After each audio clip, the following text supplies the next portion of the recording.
समय हाम्रो एक महान शिक्षक हो। राम्रो काम सुरु गर्नका लागि शुभ सहायता चाहिँदैन। समयमा नै आफ्नो काम सुरु गर्नुहोस्। ठीक समयमा गरिएको सानो काम भए पनि ठुलो हुन्छ। समय अनुसार मित्रता जोडिन सक्छ र तोडिन पनि सक्छ। सही समयमा गरेको सानो कामले जीवन बदलिन सक्छ।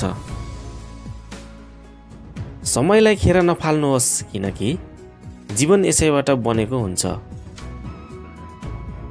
अल्छी स्वभाव समयको चोरी हो। कामलाई भोलिको लागि नराखे धेरै खराबीहरूबाट बच्न सकिन्छ।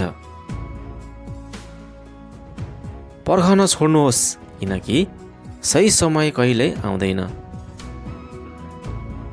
कुनै पनि समयको प्रतीक्षा गर्न उचित छैन। बरु हरेक समयलाई विशेष बनाउने प्रयास गर्नुहोस्। पहिले मान्छेहरूले सिकाउँथे समय बदलिन्छ भनेर। अहिले समयले सिकाउँदैछ कि मान्छे पनि बदलिन्छ। रिसको बेला केही समय रोक्नुहोस् र गल्तीको बेला केही झुक्नुहोस्। समस्याको हल त्यहीबाट सुरु हुन्छ। जसलाई जे भन्नु छ भन्न दिनुपर्छ। यसले केही फरक पार्दैन। सबैको समय आउँछ। समय सुनभन्दा बढी मूल्यवान हुन्छ, किनभने यसलाई किन्न सकिँदैन। समयलाई खेर फाल्नु भनेको जीवनलाई खेर फाल्नु हो। तपाईले समयको कदर गर्नुहुन्छ भने समयले तपाईँको कदर गर्नेछ। समय सबैभन्दा ठुलो शिक्षक हो, तर यसले पाठहरू ढिलो सिकाउँछ। समय पैसा भन्दा पनि बढी महत्त्वपूर्ण सम्पत्ति हो। समयलाई सही तरिकाले प्रयोग गर्ने जिम्मेवारी तपाईँकै हो। समयलाई आफ्नो नियन्त्रणमा राख्नुहोस्, नत्र समयले तपाईँलाई नियन्त्रण गर्नेछ। तपाईँ जसरी आफ्नो समय बिताउनुहुन्छ, तपाईँ त्यही बन्नुहुनेछ। बुझ्नको लागि समय चाहिन्छ, तर समयलाई बुझ्न गाह्रो छ। समय सधैँ सही हुन्छ, मात्र यसलाई बुझ्न जान्नुपर्छ। समय खेर फाल्नेहरूसँग पछुताउनु बाहेक अरू केही बाँकी रहँदैन। समयले न त धनीलाई कुरिरहेको हुन्छ, न त गरिबलाई। बाधा, असफलता र सफलता सबै समय अनुसार परिवर्तन हुन्छन्। समय घडीमा निर्धारण होइन, तपाईँको काममा निर्धारण हुन्छ। समयको सही सदुपयोग गर्नेले इतिहास रच्न सफल हुन्छ।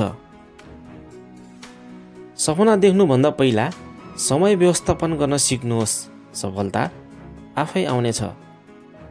समय रोक्न सकिँदैन, तर यसलाई सही दिशामा मोड्न सकिन्छ।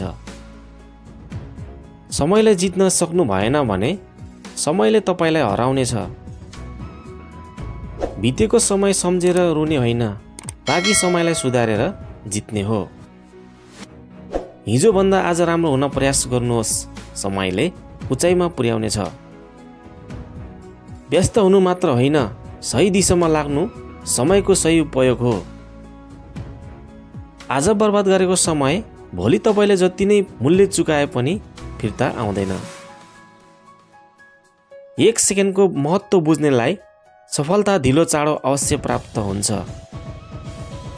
दौडनु व्यर्थ हो, प्रमुख कुरा त समयमा हिँड्नु हो। आफ्नो समय बर्बाद गर्नेहरूले सबैभन्दा पहिला समयको कमी भएको गुनासो गर्न थाल्छन्।